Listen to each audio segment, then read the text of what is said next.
Hard to believe it's been a year that I've been doing this. Well, considering I'm a career procrastinator, it's been a little more than a year, but my point remains. I'm feeling like I need a break, but you know, I can't stop. Maybe it's time I found a replacement. Maybe I should hold some tryouts.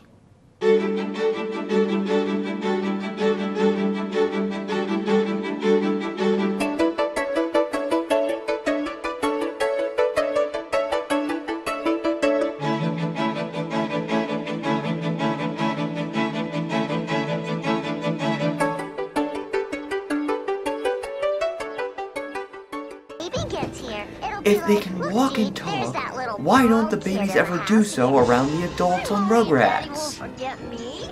Wait a minute. Wasn't Rugrats a TV show? There were 3 movies, I think it counts. Alright, let's look at the first tryout. Well, the babies realized that if the humans knew that they could talk, I think they would be called upon to do such menial tasks. But I did the Superman reference already. No, you didn't. Yes, I did, back in episode 4. Oh, I'm so sorry.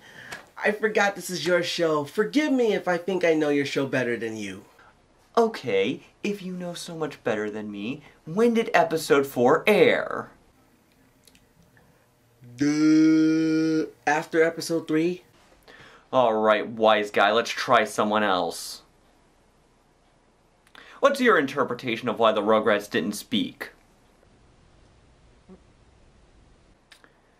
Do you feel it was the grown-ups being too full of themselves to understand the babies?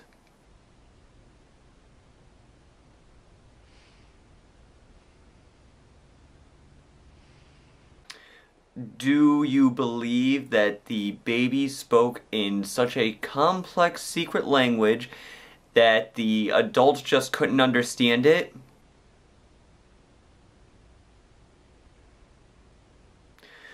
Do you believe that the babies are really an alien race and are actually speaking in their own tongues that the adults cannot understand and keep it from them because they believe that the adults will thwart their plans for global conquest? Oh, there you have it. Chilton asked, why are there so many mispronunciations in The Last Airbender? Ah, that's a good one to call in a replacement for, largely because I haven't seen that movie. Let's call someone who does know the answer. Ah! Well, you see, the lack of airbenders means that there is no one to ensure that the air vibrates properly when spoken into.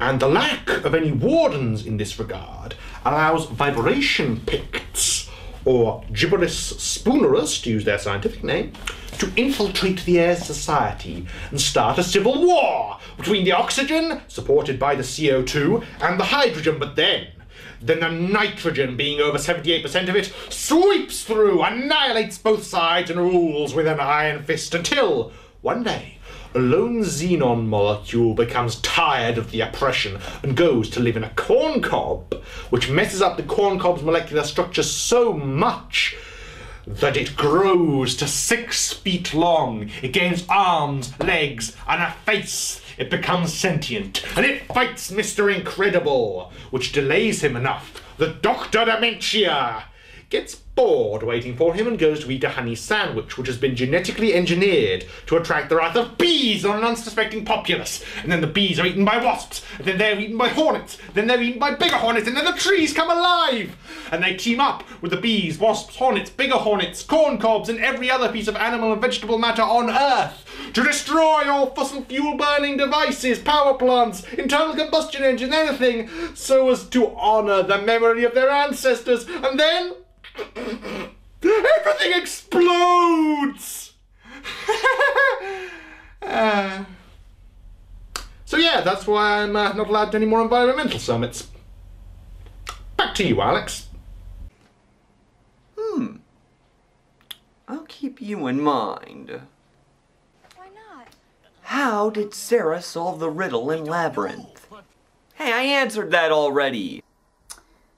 Except for the fact that you didn't. Yeah, but I tried. And in the long run, isn't that what counts? No. 'Cause you call your show Movie Questions Answered, so you have to answer. This is payback for that impression I did back in episode 10, isn't it? You couldn't even get my accent right. Well, sorry, I can't redo my question. I believe in looking forward. I have to take Alex's side on this one. Thank you. I appreciate that. I'll always take your side. Thanks. I remember that episode vividly. I remember everything you do. And being your replacement is just what I'll do. So I can be part of you forever and ever.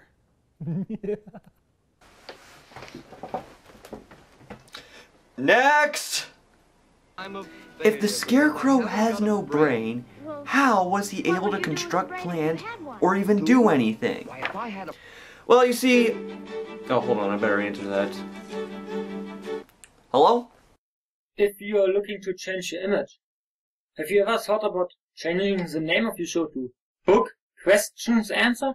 Not a bad idea. In fact, I am looking for someone to temporarily take over duties for me. Yeah, I figured you'd lose out. Especially after a superficial analysis of No Country for Old Men. Oh, you're making me want to do it even less. Goodbye! Boobop1987 asks, if Frollo hates the Gypsy so much, why does he have a crush on Esmeralda? Alright, who wants to take this one? The only reason why Frollo likes Esmeralda is because she's hot. I mean, those smoldering green eyes and jet black hair and the hips that go on and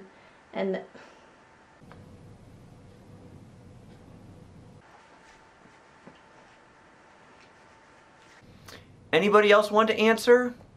Well, I have no f***ing idea. I just... Whoa, whoa, whoa, hold the body talk. This is a family show. Don't tell me what I can and can't say, you little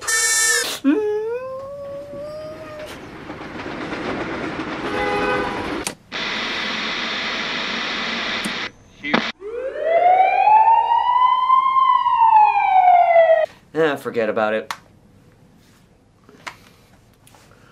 Well, I tried to find a replacement. But we still got a lot of questions answered, didn't we? Actually, I don't think a single one was answered. Oh well. Play me off, Les.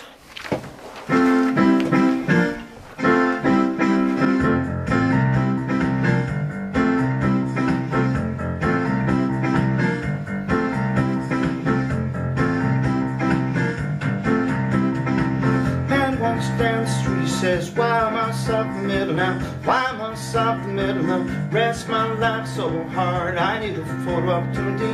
I want a shot of redemption. Don't want to end up a cartoon in a cartoon graveyard singing Lone Day, dogs in the moonlight. Far away, my well-lit dog, Mr. Beer Belly, get these nuts away, but you know I don't find the stuff music anymore. If you be my bodyguard, I can be your long lost pal. I can call you Betty, but when you call me, you can call me out.